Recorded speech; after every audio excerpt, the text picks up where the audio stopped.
Hello बच्चों, आप सभी का स्वागत है मेरे YouTube चैनल पर। आज का दिन बहुत ही इम्पोर्टेंट दिन है। आप सभी ने जेईई एडवांस का पेपर दिया है, जो कि बहुत टफ एग्जाम होता है और सभी बच्चों की इच्छा होती है कि आज का पेपर हमारा कैसा गया है और इन क्वेश्चंस में किस तरह के कॉन्सेप्ट लगे हैं और किस टाइप से ये क्वेश्चन सॉल्व होते हैं। आइए आज मैं इसी क्वेश्चन पेपर को डिस्कस करूंगा। तो आज हमारे पास में एक सबसे पहला जो क्वेश्चन है, एक सेकेंड क्वेश्चन है। इसमें क्या है हमारे पास कि P is a point on the parabola y is equal to x square और such that the slope of the tangent parabola at the point P, यानी कि पैराबोला पर जो पॉइंट है वो P है और उसका स्लोप हमारे पास में 4 गिवन है। इसका मतलब दूसरा जो कर्व है हमारे पास में वो x square plus y square equal to 2 and such that of the tangent of the circle at Q और माइनस का 1, यानी कि जो सर्किल की इक्वेशन गिवन है उस पर जो टेंजेंट है वो क्यू पॉइंट पर, वो टेंजेंट है हमारे पास माइनस का 1 और जो तीसरा कर्व हमारे पास में वो है इलिप्स और उस पर स्लोप जो है वो एट पॉइंट आर वो हमारे पास में माइनस का 1/2। बहुत सिंपल क्वेश्चन है। 3 कर्व गिवन है और उन 3 कर्व पे जो स्लोप है वो भी हमारे पास गिवन है। तो बहुत सिंपल सी बात है, तीनों कर्व का हम डिफरेंशिएट करेंगे अलग अलग और उसको स्लोप के इक्वल रख देंगे, वहां से हमें पॉइंट मिलेंगे। फिर उसके बाद अगर हमारे पास पॉइंट मिल जाएंगे तो then the radius of the circle passing through the point P Q R, तो पी क्यू आर से पास होने वाला जो सर्किल निकल के आएगा उसकी से रेडियस पूछिए। तो सबसे पहले हमें इसमें पी क्यू आर की वैल्यू ही फाइंड करनी है। तो पी क्यू आर की वैल्यू फाइंड करते हैं, देखिए कैसे। क्या पहला जो हमारे पास में गिवन है y equal to x square, तो y equal to x square, तो यहां से अगर मैं इसका डिफरेंशिएट करता हूं तो 2x से आएगा और इसकी जो वैल्यू गिवन है हमारे पास में और वो दी है 4। इसका मतलब ये जो हमारे पास में गिवन है 4, तो 4 है। अब यहां से x की जो वैल्यू निकल के आएगी 2 आएगी, तो यहां से जो y की वैल्यू निकल के आएगी वो 4 आएगी। तो हमारे पास में जो P पॉइंट निकल के आया वो 2,4 निकल के आया। इसी तरीके से जो दूसरा कर्व है हमारे पास वो गिवन है एक्स स्क्वायर, तो एक्स स्क्वायर प्लस का वाई स्क्वायर इक्वल टू 2। अगर मैं इसका डिफरेंशिएट करता हूं तो 2x प्लस का 2y and y dash equal to 0, तो यहां से y डैश की वैल्यू जो होगी वो माइनस का x अपॉन y और ये जो इसका जो स्लोप गिवन है वो है इक्वल टू माइनस का 1। तो माइनस का 1 तो x इक्वल टू y आ जाएगा। अगर मैं यहाँ पे x की जगह y रखता हूँ तो यहां से आ जाएगा 2y स्क्वायर इक्वल टू 2, तो y की वैल्यू यहाँ से आएगी 1। क्योंकि ये फर्स्ट क्वाड्रेंट में है तो इसलिए हम पॉजिटिव पॉइंट ही लेंगे, तो y इक्वल टू 1, तो x की वैल्यू भी 1। तो हमारे पास में जो p पॉइंट आया, ये जो q पॉइंट आया ये 1,1 आया। इसी तरीके से जो तीसरा है हमारे पास x square plus 4y square और इजिकल टू 8, अगर हम इसका डिफरेंशिएट करते हैं तो ये 2x प्लस का 8y और y डैश इजिकल टू 0, तो यहां से y डैश की जो वैल्यू निकल के आएगी वो x अपॉन 4y माइनस में, और ये वैल्यू हमारे पास में गिवन है माइनस का 1/2। तो माइनस का 1/2, तो माइनस से माइनस कैंसिल, 2 से ये कैंसिल, तो यहाँ से x की वैल्यू 2y और x की वैल्यू 2y लगाते हैं तो यहाँ पे तो 4y square means 8y square is equal to 8, तो y की वैल्यू यहाँ से हम 1 लेंगे। अब y की वैल्यू 1 आएगी तो x की वैल्यू आ जाएगी यहाँ से 2। तो ये जो पॉइंट आया हमारे पास r के जो पॉइंट है वो कितना है 1 नहीं 2,1 आया। अब हम ये देखते हैं, देखिए बहुत ध्यान से देखिएगा क्या के पॉइंट P 2,4, तो 2,4 ये पॉइंट आया हमारे पास 2,4। अब 1,1 चलिए, तो 1,1 ये हमारे पास में 1,1, तो ये 1,1 आया। This is the point P, this is the point Q और 2,4 2,1, तो 2,1 यहां से ले। तो इस तरीके से हमारे पास में जो ट्रायंगल बन के आया वो ये निकल के आया PQR। अब ये बहुत सिंपल क्वेश्चन हो गया। अब हमें ये दिख रहा है कि ये राइट ट्रायंगल है, ये तो राइट ट्रायंगल है, तो इसका मतलब इनसे पास होने वाला एक जो सर्किल होगा वो ये होगा। दिस इज द डायमीटर, क्योंकि हाफ सर्किल में वन एंगल 90 डिग्री का होता है। तो ये जो हमारे पास में होगी रेडियस, अगर मैं सेंटर को O ले लेता हूं तो OP इज द रेडियस। तो अब यहां से लेके यहां तक की जो डिस्टेंस होगी वो QR, तो QR की जो वैल्यू होगी वो कितनी होगी भाई 1, और पी आर की जो वैल्यू होगी वो कितनी होगी 3, क्योंकि यहां से लेके यहां तक ये 4 हुआ, तो ये यहां से लेके यहां तक ये 1, तो ये बल्कि 3 बन गई। यहां से लेके यहां तक ये 2, तो यहां से लेके यहां तक 1, तो ये 1 हो गया। तो अब यदि अगर मैं इस राइट एंगल में चलता हूं तो पी क्योंकि जो वैल्यू निकल के आएगी तो वैल्यू कितनी आएगी, √9 और +1 10 हो जाएगा। अब हमारे पास में रेडियस निकालनी है, तो रेडियस जो निकल के आएगी वो कितनी आएगी, तो √10/2। तो इसका मतलब ये हो गया कि 10 4, तो 5/2, तो √5/2 इसका आंसर आया। बहुत सिंपल क्वेश्चन था, लॉजिकल क्वेश्चन था, √5/2। इसका मतलब ये सी ऑप्शन इसका सही हुआ, आसान क्वेश्चन था। नेक्स्ट अगला क्वेश्चन क्या है, ये क्वेश्चन है क्या कैसे कंसीडर द फंक्शन 0 से इन्फिनिटी और -∞ फंक्शन हमारे पास में गिवन है f(x) = √x और log x minus x और +1, which one of the following statement is, तो derivative of the function f, ध्यान रखिएगा कि उसने कहा कि derivative of f means f'(x) is decreasing, तो f'(x) इज डिक्रीजिंग, और दूसरा क्या है कि f इज लोकल मैक्सिमम। तो अब हम देखिए कैसे इसको सॉल्व करते हैं कि हमारे पास में जो फंक्शन गिवन है वो है हमारे पास क्या, कि क्वेश्चन नंबर फर्स्ट f(x) की वैल्यू गिवन है, क्या है भाई, f(x) = गिवन है कि √x into log x minus x +1, इसका डिफरेंशिएट करते हैं। तो इसका डिफरेंशिएट करते हैं, तो यदि अगर हम इसका डिफरेंशिएट करें तो भाई f'(x) = √x into 1/x plus log x, और यहां से आ जाएगा 1/2 और 1/√x माइनस 1, ये वैल्यू आ जाएगी। अब क्या है कि 4 मैक्सिमा मिनिमा f'(x) को 0 के इक्वल रखेंगे, तो यहां से अगर मैं इसे कैलकुलेट करूं तो यहां से f'(x) 4 मैक्सिमा मिनिमा के लिए इसको 0 के इक्वल रखूंगा, तो अगर मैं 0 के इक्वल रखता हूं तो इसमें x की वैल्यू क्या निकल के आएगी, देखिए कैसे कि 4 मैक्सिमा मिनिमा f'(x) = 0 रखते हैं तो हमारे क्रिटिकल पॉइंट निकल के आ जाते हैं। तो f'(x) को 0 के रखने के लिए x की वैल्यू 1, अगर मैं इसमें दो वैल्यू पुट करता हूं तो ये कंडीशन को फॉलो करेगा, इसका मतलब यहां से x की वैल्यू 1 आएगी, ठीक। उसके बाद हम क्या करेंगे, इसका डबल डिफरेंशिएट करेंगे, तो यहां से अगर हम थोड़ा सा कैलकुलेट करें तो यहां से 1/√x आएगा, तो f', अगर मैं यहां से f'(x) की वैल्यू निकालूं तो भाई f'(x) जो निकल के आएगा वो कितना आएगा, -1/2 x की पावर -3/2 और प्लस 1/2, और यहां से निकल के आएगा log x की पावर -1/2 का, तो यहां से निकल के आएगा -1/2 x की पावर -3/2 प्लस का, और यहां से आएगा x की पावर 1/2 और log x का कितना आया 1/x, 1 का 0 हुआ, ये निकल के आया। अब हम उसमें देखेंगे, अच्छा हमने क्या किया कि f'(x) को 0 के इक्वल रख के क्रिटिकल पॉइंट निकाला, फिर हम f'(x) निकालेंगे, f'(x) से हमें पता चलेगा कि ये किस पॉइंट पर मतलब कहां पर किस इंटरवल पर ये मैक्सिमम है, किस इंटरवल पर ये मिनिमम है।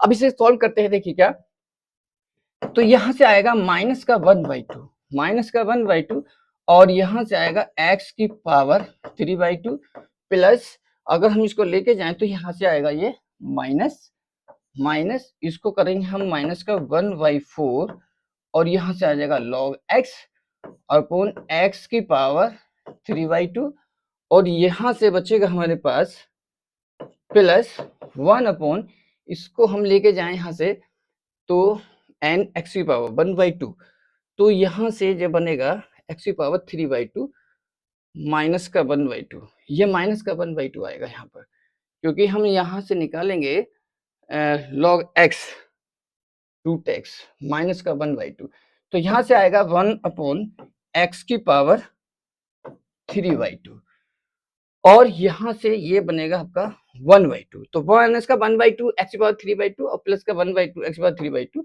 ये कैंसिल हुआ। अब उसके बाद हम क्या करेंगे, देखिए तो बचा क्या हमारे पास माइनस का 1/4 और ये बचेगा log x अपॉन और x की पावर 3/2, ये वैल्यू निकल के आ गई हमारे पास f'(x) की माइनस का 1/4 log x अपॉन x की पावर 3/2। अब हमें ये देखना है कि x की वैल्यू यदि अगर हमारे पास 0 से लेके 1 है, पहला ऑप्शन देखिएगा, फर्स्ट ऑप्शन क्या है कि फर्स्ट ऑप्शन में कितना है 0 से 1, 0 से 1, तो 0 से 1 के बीच में, 0 से 1 के बीच में जो log होता है, log x स्मॉलर देन 0, कब, जब x बिलोंग्स टू 0 से 1 के बीच में। इसका मतलब ये हुआ कि जब x की वैल्यू 0 से 1 के बीच में होती है तो log x नेगेटिव होता है। जब log x नेगेटिव हो जाएगा फॉर x बिलोंग्स टू 0 से 1, log x इज नेगेटिव, तो f double dash x, f double dash x, f double dash x की वैल्यू 0 से बड़ी होगी। कब, यदि अगर फोर x बिलोंग्स टू 0 से 1, 0 से 1 के बीच किए मैं f डबल डैश x 0 से बड़ा हुआ, इसका मतलब f डैश x जो होगा वो is increasing, so f dash x is increasing. ये हुआ इसका मतलब f डैश x अगर इंक्रीजिंग होता है तो f double dash x is greater than 0 होना चाहिए, और यदि अगर f dash x is decreasing है तो f डबल डैश x की वैल्यू 0 से छोटी होनी चाहिए। अब इसमें पहला ये कहना क्या चाह रहा था, ये कह रहा था कि derivative of function fx means f dash x decreasing, तो डिक्रीजिंग तो हो नहीं सकता क्योंकि वो इंक्रीजिंग शो कर रहा है, तो इसलिए पहला ऑप्शन तो गलत हुआ। The function f has local maximum, local maxima कि यदि अगर f डैश x की वैल्यू अगर 0 से बड़ी आती है तो इसका मतलब वो फंक्शन मैक्सिमम को शो करता है, तो इसलिए इसका answer the function f is local maximum at some point a 0 से 1 की इंफिनिटी। तो 0 से इंफिनिटी, क्योंकि हमारे पास में f डबल डैश x की वैल्यू 0 से बड़ी आई तो वैल्यू निकल के आ गई हमारे पास में ये। अगला क्वेश्चन क्या है नेक्स्ट, तो इसका मतलब ये हुआ कि ये पहला जो क्वेश्चन है इसका, ये बी इसका ऑप्शन सही है, क्योंकि the function f has the local maximum at some point a 0 से इंफिनिटी, ये इसका आंसर हुआ। अगला क्वेश्चन क्या है नेक्स्ट, हाँ भाई, which of the following obtained by the performing elementary row transformation on 3x3 identity matrix. इसका मतलब ये हुआ कि आइडेंटिटी मैट्रिक्स जो 3x3 की है उसमें से अगर हम elementary performing elementary row transformation करते हैं तो इनमें से कौन सी मैट्रिक्स जो है निकल के आती है। अब इसमें सबसे पहली चीज ये है कि ए इनवर्स इक्वल टू होता है एडजॉइंट ए अपॉन ए का मोड। अगर हम ए से ऑन बोथ साइड मल्टीप्लाई करते हैं तो मिस आइडेंटिटी निकल के आती है, A inverse A is equal to A into adjoint upon A का mod is equal to I. अब आइडेंटिटी है तो इसका मतलब ये वैल्यू हमारे पास में 0 के इक्वल नहीं होनी चाहिए, तो 0 के इक्वल नहीं होनी चाहिए। तो अब ये वाला मैट्रिक्स ये वाला देखते हैं, तो इस ए की जो वैल्यू होगी इसका डिटरमिनेंट 0 के इक्वल होगा। अब हम यदि अगर इसको देखें तो सी की अगर वैल्यू निकालें, तो सी की वैल्यू अगर निकालें तो इसमें से इसको माइनस करें तो यह कितना हो जाएगा 0, यहां से निकल के आएगा सी, तो इसकी वैल्यू अगर हम निकालें तो ये वैल्यू निकल के आएगी 1 2 2, इसमें से इसको दो 0, इसमें से इसको करो तो 1, इसमें से करो तो 3, इसमें से इसको माइनस करो 0, इसमें से माइनस करो 2, इसमें से माइनस करो तो 6। अब उसके बाद सी की वैल्यू, सी का जो वैल्यू निकल के आएगी तो इसमें से इसको माइनस का 0, 3 माइनस 2 तो 1, 3 माइनस 2 तो वैल्यू निकल के आएगी हमारे पास 3 माइनस 2 1, 5 माइनस 2 3, और यहां से वैल्यू निकल के आएगी 6 1 1 6। हाँ, तो ये तो वैल्यू हमारे पास 0 आ रही है, अगर मैं इसका डिटरमिनेंट निकालूं तो ये वैल्यू 0 आएगी, तो 1 6 6 ये वैल्यू 0 हो गई। इसका मतलब इसका डिटरमिनेंट 0 हुआ, इसका डिटरमिनेंट 0 हुआ। इसको अगर मैं चेक करता हूं तो ये वैल्यू कितनी है निकल के आएगी, अगर मैं इसमें से इसको माइनस करता हूं तो 1 माइनस 1 0, इसमें से माइनस करो 0, इसमें से माइनस करो तो कितना निकल के आएगा 2, इसमें से माइनस करो तो आएगा 2, फिर इसमें से इसको माइनस करो 0, इसमें से इसे माइनस करो तो 3, इसमें से इसे माइनस करो तो 3 आएगा। अब ये देखिए इसका डिटरमिनेंट अगर मैं निकालूं तो 3 3 6 2 3 6, तो ये भी 0 के इक्वल निकल के आएगा, तो ये भी 0 के इक्वल, ये भी 0 के इक्वल, तो इसका मतलब ये ऑप्शन नहीं है, ये उसका ऑप्शन नहीं है, ये इसका ऑप्शन नहीं है। यदि अगर हम इसका डिटरमिनेंट निकालें तो इसका डिटरमिनेंट निकालने के लिए क्या करेंगे, तो 1 2 1, इसमें से माइनस करो 0, इसमें से माइनस करो 1, इसमें से माइनस करो 1, इसमें से माइनस करो 0, इसमें से इसको माइनस करो कितना आएगा 2, इसमें से माइनस करो तो 0। अब मैं इसका डिटरमिनेंट अगर निकालता हूं तो वैल्यू निकल के आएगी 1 और ब्रैकेट में इसके -2। इसका मतलब ये 0 के इक्वल नहीं है, ये इसका आंसर है। इसका मतलब आइडेंटिटी तभी निकल के आएगी कि इसका डिटरमिनेंट जो है वो 0 के इक्वल नहीं होना चाहिए, तो इसका आंसर बी इसका आंसर हुआ। नेक्स्ट क्वेश्चन क्या है, आसान था क्वेश्चन।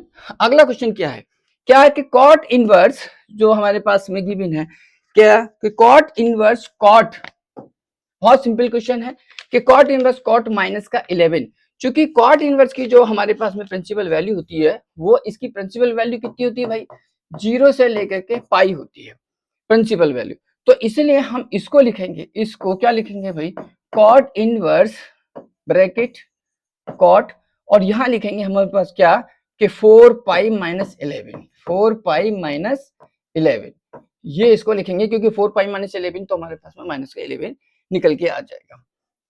तो उसके बाद क्या है, हाँ भाई ये आया प्लस 10 साइन ब्रैकेट 2, और ये जो वैल्यू होती है निकल के हमारे पास क्या आएगी, cos इनवर्स 1/√2, तो पाई बाई 4 आ जाएगा निकल के यहाँ से, पाई बाई 4 प्लस 10 और sine bracket 2 tan inverse x, तो 2 tan इनवर्स x का फॉर्मूला होता है, 2 tan इनवर्स x का फॉर्मूला होता है साइन इनवर्स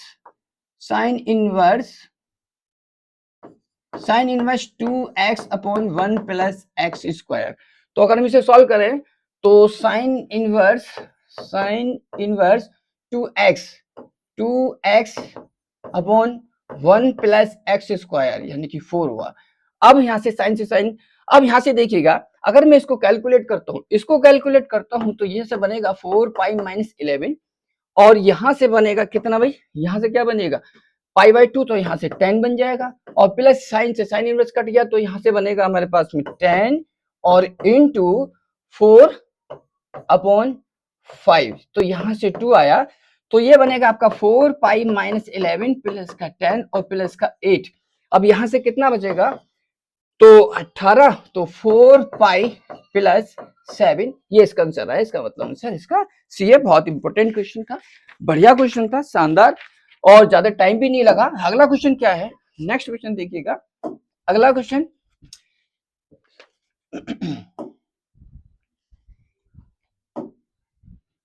हाँ, the P is a plane such that, तो एक प्लेन है, उस प्लेन पर ये एक लाइन की इक्वेशन गिवन है, लाई करती है, ठीक है, x-1, ठीक, ये आ गया। और दूसरा क्या है कि is perpendicular and is perpendicular to this, is पर परपेंडिकुलर है, ठीक है। तो P1 एक point, P1 is a plane which pass through this. तो अब ये देखिए इसको कैसे सॉल्व करते हैं।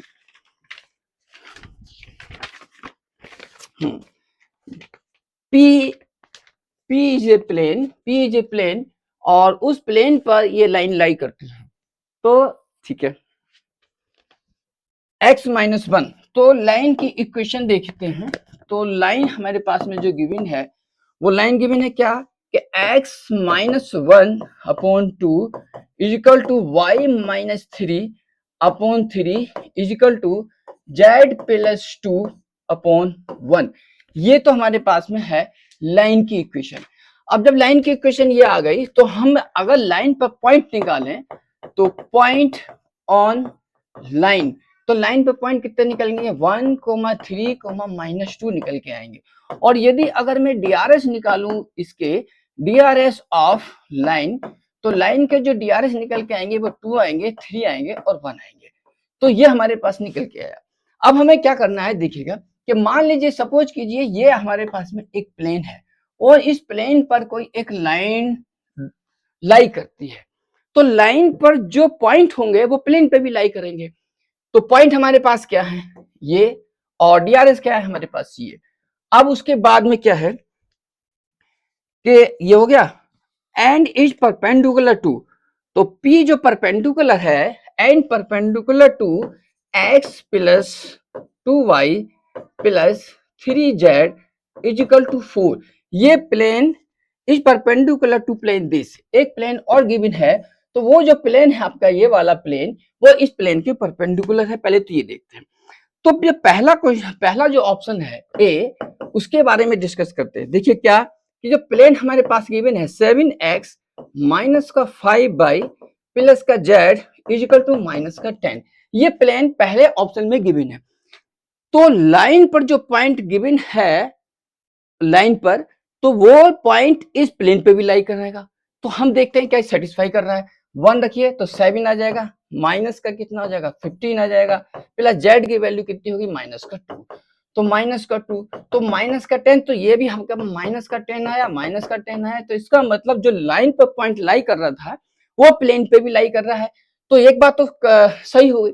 दूसरी बात क्या है कि इस लाइन के जो डीआरएस होते हैं और इस लाइन के जो डीआरएस है और इस प्लेन के जो डीआरएस है वो आपस में परपेंडिकुलर शो होना चाहिए। तो 2 इंटू 1, तो 2 इंटू 1 और 3 प्लस 6, 3 इंटू 6 2 तो 6 आ जाएगा, और 1 इंटू 3 तो 1 2 3 2 3 1 और 1 2 नहीं, ये वाला गलत। इस पे देखिए, इसमें 2,7 वो 2 इंटू 7 तो 14 हो जाएगा, 3 इंटू माइनस का तो माइनस का 15 हो जाएगा, 1 इंटू 1 तो ये आया, और ये वैल्यू हमारे पास 0 हुआ। इसका मतलब हमारे पास में दोनों कंडीशन फॉलो हुई। क्या कि लाइन के डीआरएस और इसके जो डायरेक्शन रेशियोज होते हैं प्लेन के जो हमारे पास में डीआरएस है, जो पहले ऑप्शन में जो प्लेन गिवन है ये वाला, तो प्लेन में ये वाले पॉइंट भी सेटिस्फाई हो गए, और लाइन का जो डीआरएस है और प्लेन के जो डीआरएस है वो आपस में परपेंडिकुलर होते हैं, तो वो भी हमारे पास में कंडीशन सेटिस्फाई। तो इसका मतलब यह है कि जो पहला जो ऑप्शन है वो हमारे पास बिल्कुल सही है। और दूसरा क्या है, एक चीज और भी है कि प्लेन, इसमें एक चीज पॉइंट गिवन है, वो पॉइंट क्या गिवन है देखिएगा, उसमें क्या गिवन है कि प्लेन, जो प्लेन है आपके, प्लेन इस ये लाइन लाइक करती है इज परपेंडिकुलर टू दिस, यानी कि वो जो प्लेन है हमारे पास ए ऑप्शन में, इस वाले में, ये इस पर परपेंडिकुलर है। तो परपेंडिकुलर का केस क्या होता है कि भाई 7 इंटू 1 तो 7 आ जाएगा, माइनस का 5 इंटू 2 तो माइनस का 10 आ जाएगा, 1 इंटू 3 तो 3 आ जाएगा, तो ये भी 0 के इक्वल हो गया। तो तीन तीन कंडीशन अगर फॉलो कर रहा है तो इसका मतलब पहला ऑप्शन इसका सही हुआ। दूसरा क्या है, दूसरा ऑप्शन क्या है कि the distance between plane P and P1, तो हमारे पास में जो प्लेन निकल के आया वो प्लेन क्या क्या निकल के आया भाई, तो एक प्लेन तो निकल के आया ये 7x, तो प्लेन P जो निकल के आया वो 7x माइनस का 5y प्लस का z और प्लस का 10 इक्वल टू 0। अगर मैं इसकी ओरिजिन से जो डिस्टेंस निकाल d1, तो वो कितनी आएगी निकल करके 10 अपॉन अंडर रूट 49 प्लस का 25 प्लस 1 इक्वल टू 10 अपॉन ये बनेगा आपका यहाँ से 75। और जो दूसरा प्लेन P1 है, P1 जो निकल के आया हमारे पास, तो P1 हमारे P1 इज द, हाँ P1 और निकालना पड़ेगा हमें। तो जो P1 की वैल्यू निकालेंगे है, उसने कहा है कि the distance between the plane P and P1, तो जो प्लेन P1 है P1, तो उसने कहा है कि let P1 the is the plane which passing through this, लेकिन इसमें थोड़ी सी मिस्टेक है, P1 is the plane which passing through to and is parallel to P, यानी कि एक प्लेन जो P1 है वो P के पैरेलल है। तो हमें पहले P1 की इक्वेशन निकालनी पड़ेगी। तो P1 की इक्वेशन निकालने के लिए क्या करेंगे, देखिए, तो हम P1 की इक्वेशन निकालेंगे तो 4P1, जो P1 है हमारे पास वो किसके पैरेलल है, P के पैरेलल है। तो P के पैरेलल है तो इक्वेशन कितनी आ जाएगी भाई 7x माइनस का 5y plus z is equal to lambda. तो जब प्लेन इसके पैरेलल है तो कांस्टेंट पार्ट की जगह हम लैम्डा दे देंगे, बाकी x y z का जो पार्ट है वो सेम रहेगा। तो हमें P1 की इक्वेशन निकालनी है, P1 प्लेन की इक्वेशन निकालनी है जो P के पैरेलल है, यानी कि हमारे पास जो P प्लेन है इसके पैरेलल है, तो इसके पैरेलल प्लेन की इक्वेशन जो होगी विच इज P1 वो ये निकल के आएगी। और ये किससे पास होता है भाई? ये 4,2,2 तो 4,2,2 से पास होता है। तो यहां से बनेगा भी 28 माइनस का 10 और प्लस का 2। तो दिस इज ए लैम्डा। अब यहां से हमारे पास में जो लैम्डा की वैल्यू निकल के आई 28 2 30 यहाँ से 20 बचा। तो प्लेन जो P1 निकल के आया वो 7x माइनस का 5y प्लस का z और माइनस का 20 इक्वल टू 0। तो एक प्लेन P की जो ओरिजिन से डिस्टेंस है वो आपके यहाँ गई और प्लेन P1 की जो डिस्टेंस है ओरिजिन से वो कितनी आएगी भाई? ये 0 है यहाँ से 20 तो माइनस का 20 आ जाएगा यहाँ से निकल के और अपॉन और यहाँ से ये 7 49 हो जाएगा 25 हो जाएगा और यहाँ से 1 तो √75 भी आएगा। हाँ √75 आ जाएगा। इसका मतलब ये हुआ दोनों के बीच की जो डिस्टेंस आएगी तो आप ऐसा समझिएगा, इस तरीके से समझिएगा कि एक प्लेन आपका इधर हुआ एक प्लेन आपका इधर हुआ। जो प्लेन आपका ये वाला है तो वो उसकी डिस्टेंस यहाँ से लेके यहाँ तक ये तो D1 आ गई और एक जो प्लेन है आपके पास ये D2 दूसरा उसकी डिस्टेंस आपकी यहाँ से लेके यहाँ तक। तो दोनों के बीच की जो डिस्टेंस आ गई D वो आएगी आपके D1 प्लस का D2। तो वैल्यू अगर मैं निकालूं तो आपके पास कितनी आ जाएगी? यहाँ से दोनों को अगर प्लस करें तो 30 आएगी अपॉन √75 आ जाएगा। तो इसमें कहना क्या चाह रहा है कि P1 और P के बीच की जो डिस्टेंस है 30 तो इसका मतलब बी ऑप्शन भी गलत होगा। बी ऑप्शन भी गलत है। The distance of the point P from the origin तो P प्लेन की जो डिस्टेंस है ओरिजिन से वो 10 अपॉन √75 है तो ये भी गलत है। इसका मतलब ये हुआ कि हमारे पास में जो दोनों के बीच की जो डिस्टेंस है ये वाला ऑप्शन भी गलत हुआ, ये इसका सही है। दोनों के बीच की जो डिस्टेंस है वो क्या निकल के आई है? दोनों के बीच की जो डिस्टेंस निकल के आई है वो निकल के आई है 30 अपॉन √75। और दूसरी बात जो हमारे पास में P प्लेन से ओरिजिन की जो डिस्टेंस निकल के आई है वो ये निकल के आई है तो इसलिए हमारे पास में सी ऑप्शन भी गलत हुआ। सी ऑप्शन भी गलत हुआ, ये भी गलत, ये भी गलत।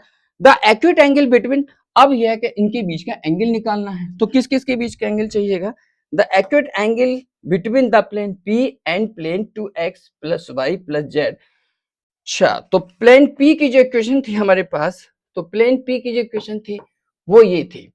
तो प्लेन P की इक्वेशन में आपके पास क्या भाई cos थीटा अगर मैं निकालूं तो cos थीटा इक्वल टू क्या हुआ A1 A2 तो A1 A2 14 हो जाएगा प्लस B1 B2 माइनस का 10 आ जाएगा प्लस C1 C2 1 आ जाएगा। तो दो प्लेन के बीच की का जो एंगल होता है वो A1 A2 plus B1 B2 plus C1 C2 upon under root A square plus B square plus C square यानी कि 49 प्लस 25 प्लस 1 और यहां से निकालू तो 4 ही आ जाएगा प्लस 4 ही आ जाएगा और प्लस का 1 आ जाएगा। अब यहां से अगर हम निकालें तो भाई कितना हो 14 15 10 5 बचा। यहां से कितना आ जाएगा अंडर रूट ये 75 हुआ और यहां से कितना आएगा ये आ जाएगा 9 तो 5 यहां से वैल्यू निकल के आ रही है हमारे पास 5 और 5√3 इंटू 3 तो 5 से 5 कटा तो 1 अपॉन यहां से वैल्यू निकल के आ रही है 1 अपॉन 3√3। इसका मतलब ये वैल्यू निकल के आ रही है हमारे पास में एंगल तो इसका मतलब डी ऑप्शन भी इसका सही हुआ। ये इसमें कॉन्सेप्ट है, प्लेन का कॉन्सेप्ट आपको पता होना चाहिए तो ये क्वेश्चन आप आसानी से सॉल्व कर सकते हैं। तो कहने का मतलब ये कि इसे सार में बताऊं कि यदि अगर किसी प्लेन पर अगर मान लीजिए कोई प्लेन आपके पास है तो ये कोई एक अगर प्लेन है और इस पॉइंट पर लाई करती है तो कोई लाइन लाई करती है तो लाइन के जो पॉइंट होंगे वो प्लेन को सेटिस्फाई करेंगे। सबसे पहली बात लाइन के जो डीआरएस होंगे प्लेन के जो डीआरएस होंगे वो आपस में परपेंडिकुलर होंगे। ये इसका कॉन्सेप्ट लगा। बाकी जो है आपस में एक प्लेन के पैरेलल दूसरे प्लेन की इक्वेशन निकालने के लिए केवल कांस्टेंट की जगह लैम्डा लिख देते हैं, एक्स वाई जेड का पार्ट सेम रहता है जिससे मैंने अभी ये निकाला तो P1 निकाला यहां से और ये क्वेश्चन आसानी से सॉल्व हुआ। केवल प्लेन का कॉन्सेप्ट आपको पता होना चाहिए था। नेक्स्ट अगला क्वेश्चन क्या है भाई, बहुत इंपॉर्टेंट क्वेश्चन है ये भी। अब इसमें देखिए कैसे कि g x is equal to x into f x.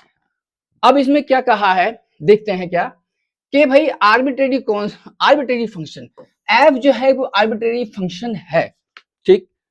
अब gx equal to x into f x है। पहले ऑप्शन को चेक करते हैं कि the function g is always continuous at x equal to 0। तो देखिए g is always continuous at x equal to 0, तो फंक्शन f x तो हमें पता नहीं है। अब हम इसको चेक करने के लिए क्या कर सकते हैं कि भाई वो फंक्शन जो f x है वो आर्बिट्रेरी फंक्शन है, तो फंक्शन तो हम अपने अकॉर्डिंग लेट कर सकते हैं। पहले ऑप्शन को चेक करने के लिए यदि अगर मान लीजिए मैं एफ एक्स को 1/x² लेट कर रहा हूं, ठीक। अब वो ध्यान से देखिएगा, तो यदि अगर g x equal to x into f x यानी कि 1/x², तो ये 1/x हुआ। इसका मतलब हुआ कि g is always continuous at x equal 0, तो ये तो गलत बात सिद्ध हुई। F x equal to 1/x² let करके जी एक्स की वैल्यू ये निकल के आई, जो कि एग्जिस्ट ही नहीं करता है x इक्वल टू 0 पर, तो ये कंटिन्यूअस किस बात का। अगला क्या है, दूसरा पार्ट क्या है भाई कि f is continuous at x equal to 0, g is differentiable.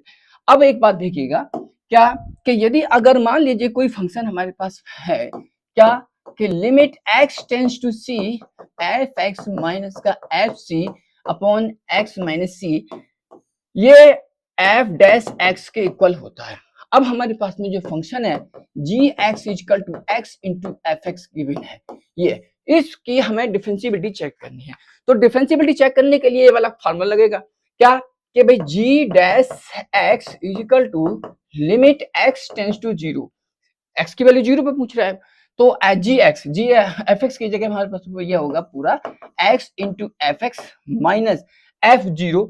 तो एफ 0 की वैल्यू निकालूं यानी कि जी 0 की वैल्यू अगर मैं निकालूं तो 0 आ जाएगी अपॉन एक्स माइनस 0। तो g dash x equal to limit x tends to 0, तो भाई यहां से निकल के आएगा x into f x upon x, x x कटा, तो limit x tends to 0 f x, ये वैल्यू निकल के आ गई लिमिट एक्स टेंड्स टू 0। अब वो कह रहा है कि यदि अगर g is the g is f is continuous at x equal to 0, तो g is differentiable x equal to 0। तो यदि अगर x की वैल्यू ये देखिए limit x tends to 0 f x, अगर ये फंक्शन कंटिन्यूअस हुआ x इक्वल टू 0 पर, तो ये डिफरेंशिएबिलिटी को डिफाइन करेगा। इसका मतलब बी ऑप्शन इसका सही है। देखिए क्या वो कह रहा है कि f is continuous at x equal to 0, तो एफ एक्स यानी कि ये फंक्शन यानी कि ये बात right hand limit left hand limit equal होनी चाहिए। तो ये जब ये इक्वल होगी यानी कि ये कंटिन्यूअस होगी, तो ये डिफरेंशिएबिलिटी इसकी चेक हो जाएगी यानी कि ये फंक्शन डिफरेंशिएबल होगा। अगला क्या है, तो इसका मतलब बी ऑप्शन इसका सही है। अब आता है g is the differentiable, g is a differentiable, C option check करना है।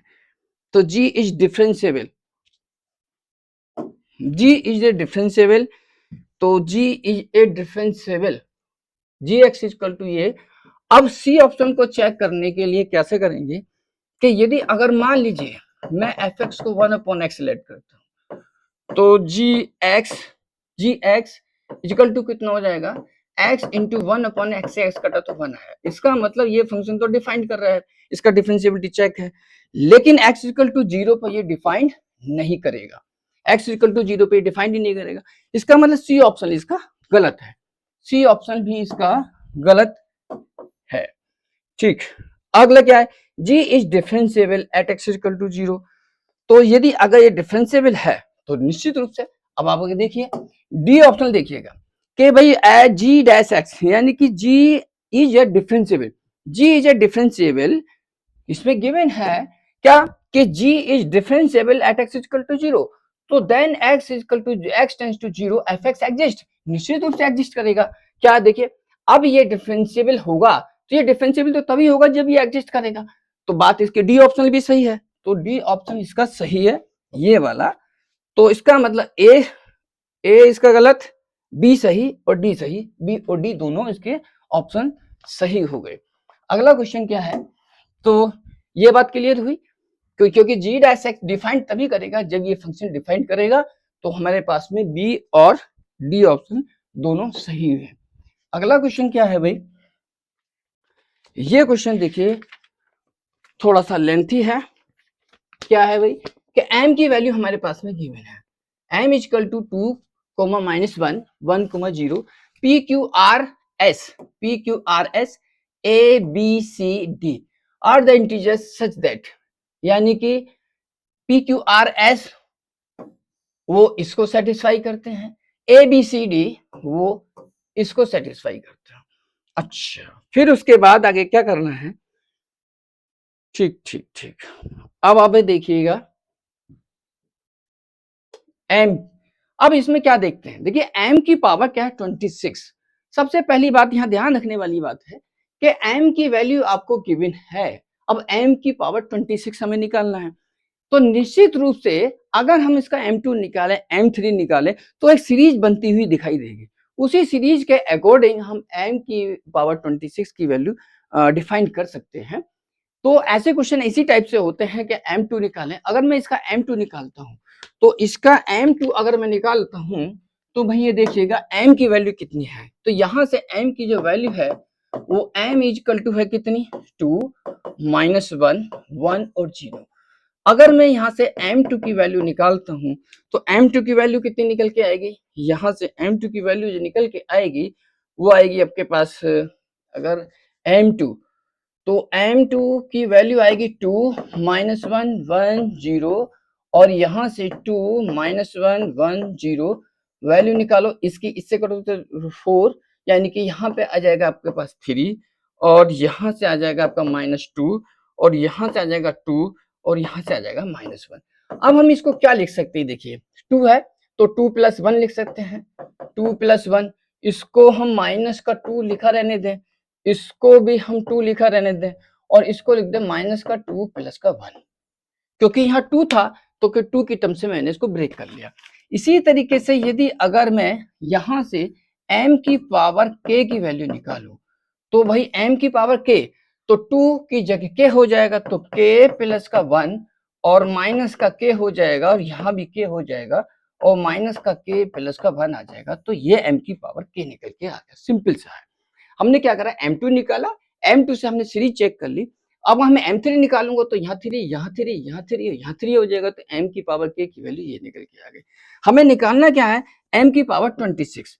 तो m की पावर 26 अगर मैं निकालूंगा यहाँ से, तो m की पावर 26 इक्वल टू कितना हो जाएगा भैया? 26 + 1 तो 27 हो जाएगा, माइनस का 26 हो जाएगा, यहाँ भी 26 हो जाएगा और यहाँ पे माइनस का 25 हो जाएगा। तो ये वैल्यू निकल के आ गई।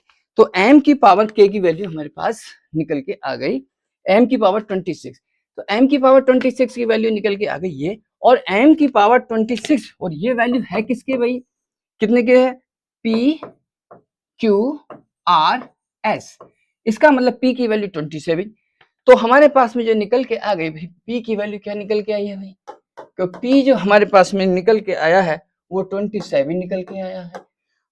q -26, q की वैल्यू माइनस का 26 आ गई, r की वैल्यू 26, r की वैल्यू 26, s की वैल्यू -25, s की वैल्यू माइनस का 25, ये हमारे पास में सभी निकल के आ गए। अब उसके बाद क्या है? ठीक, अब m की पावर k, अब उसने एक चीज गिवन है कि भाई k की वैल्यू 1 से लेकर के 26 तक m की पावर k, हमें इसकी वैल्यू निकालनी है। तो भाई यहां से समेशन k इक्वल टू 1 से लेकर 26 तक और m की पावर k की जो वैल्यू हमारे पास में जो गिवन निकल के है वो ये निकल के आई है। क्या है भाई? k + 1, तो k + 1 और माइनस का k और k और यहां से आया है माइनस का k + 1। ये इस समेशन को अंदर ले जाइए। अब हम इस समेशन को जब अंदर लेके जाते हैं तो k की वैल्यू 1 से लेकर 26 तक, तो समेशन k इक्वल टू 1 से लेकर के 26 तक और k + 1 अगर मैं निकालता हूं तो वैल्यू कितनी निकल के आएगी? देखिएगा, तो समेशन k, तो 1 से लेकर के हम इसे ऐसे लिखेंगे, समेशन k इक्वल टू 1 से लेकर के 26 तक k प्लस समेशन k की वैल्यू 1 से लेकर के 26 तक और 1। अब यहां से देखिए इसमें वैल्यू कितनी निकल के आएगी? 1 से लेकर 26 तक का सम अगर निकाल लें तो 1/2 n, n कितना है? 26 और n + 1 यानी कि 27 और k की वैल्यू 1 से लेकर 26 तक समेशन ऑफ 1, तो ये 26 निकल के आएगा। अब हम इसे कैलकुलेट करें तो ये आएगा आपका 13, तो 13×7 = 91, 13 7 3 26, 26 राइट 26 और 9 26, तो 13 26 35 आ जाएगा यहाँ से, 35 प्लस 26 और यहाँ से निकल के आएगा हमारे पास 377। इसका मतलब यहाँ वैल्यू निकल के आएगी हमारे पास कितनी, 377, ये आएगी 377 निकल के आएगी। इसी तरीके से अगर हम यहाँ निकालें समेशन के, तो k की वैल्यू 1 से लेकर के 26 तक अगर मैं यहाँ से k निकालूं तो ये वैल्यू कितनी आएगी, 351, तो 351 1/2 n+1, यानी कि ये जो वैल्यू निकल के आएगी वो 351 माइनस का आएगी निकल के, और ये वैल्यू जो निकल के आएगी वो 351 आएगी, और ये जो वैल्यू निकल के आएगी माइनस का, अच्छा 351 माइनस का 351, तो माइनस का 351 और प्लस 26, तो 11 में से 6 गया 5 होगा, 4 2 तो 3, तो माइनस का यहाँ जो वैल्यू निकल के आएगी वो माइनस का 325। अब हमारे पास में जो वैल्यू निकल के ये आ गई। अब उसके बाद क्या है कि ये जो वैल्यू थी हमारे पास किसके इक्वल थी भाई, कि 26, ये वैल्यू हमारे पास ये गिवन है हमारे पास कितना, कि समेशन k = 1 से लेकर के 26 m की पावर k = गिवन है a b c और d, ये गिवन है। तो इसका मतलब ये हुआ अगर मैं इसकी इससे कंपेयर करूं तो a की value, this is a, this is b और दिस इज c, ये c के इक्वल हो गया और ये हो गया हमारे पास d के इक्वल। तो a की वैल्यू निकल के आ गई हमारे पास और b की वैल्यू भी निकल के आ गई। तो a की वैल्यू हमारे पास निकल के आ गई दिस, b की वैल्यू हमारे पास निकल के आ गई दिस, c की वैल्यू हमारे पास निकल के आ गई दिस और d की वैल्यू हमारे पास निकल के आ गई है। अब क्या है कि a की जो वैल्यू निकल के आई है वो कितनी आई है, 377 निकल के आई है, 377, और उसने क्या किया, the value of a is 378, इसका मतलब बी ऑप्शन हमारा गलत हुआ। तो बी ऑप्शन तो वैसे ही इसका गलत हुआ। एग्जिस्ट mn, अब पहले ऑप्शन को चेक करते हैं।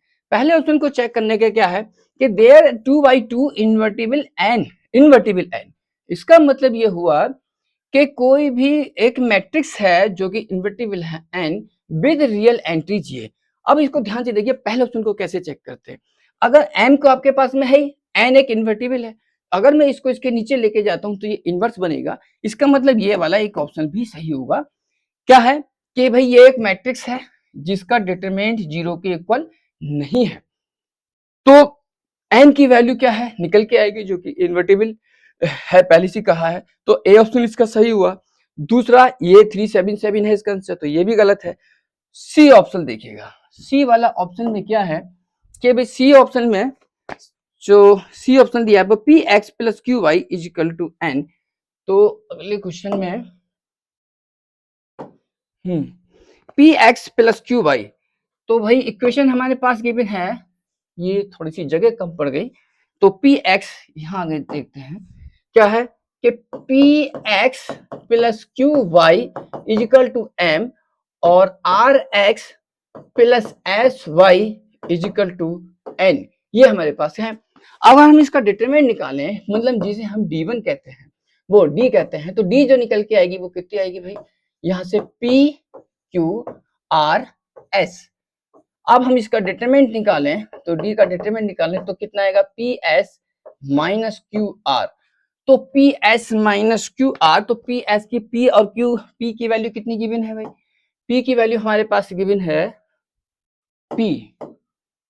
P की वैल्यू क्या है 27, PS 27 25, 27 25, 27 इंटू माइनस का 25 और ये और अगला क्या है भाई नेक्स्ट PS 26, तो 26 इंटू माइनस का 26, अगर हम इसे कैलकुलेट करते हैं तो ये 0 के इक्वल नहीं आएगा।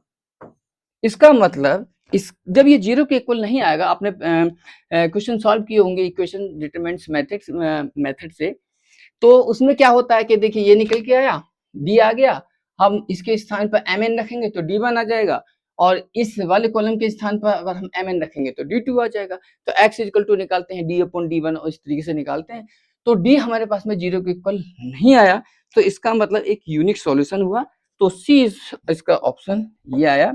अगला क्या, four which the real number t, तो t की वैल्यू, अब यहां से देखिए इसमें ऑप्शन क्लियर नहीं हो रहा है, ठीक है आगे देखते हैं।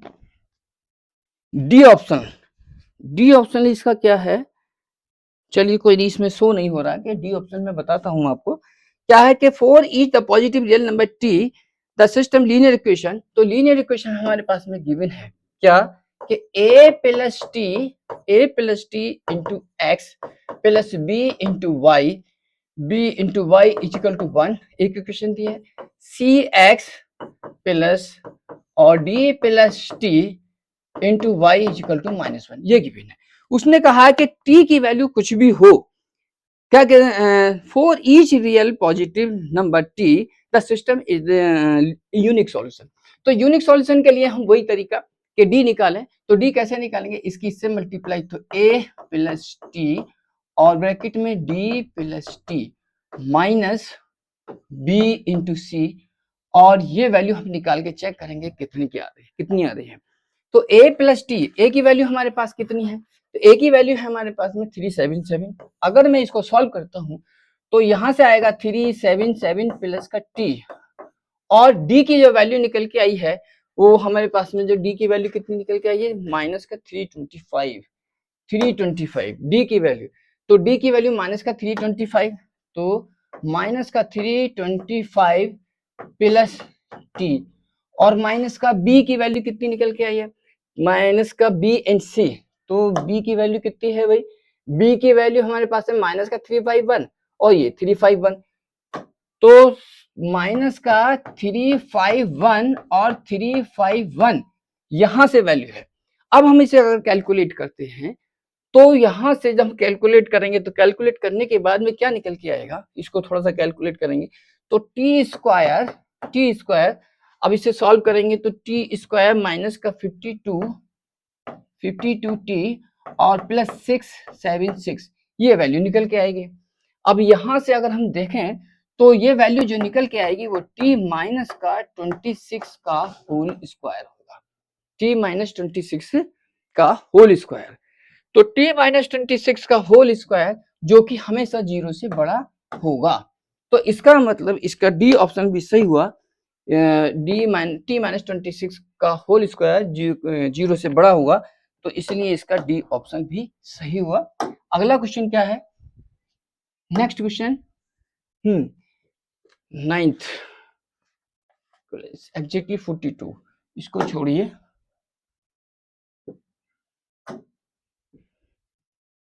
ये क्वेश्चन देखिए, ये क्वेश्चन भी बहुत अच्छा क्वेश्चन है। अच्छा, x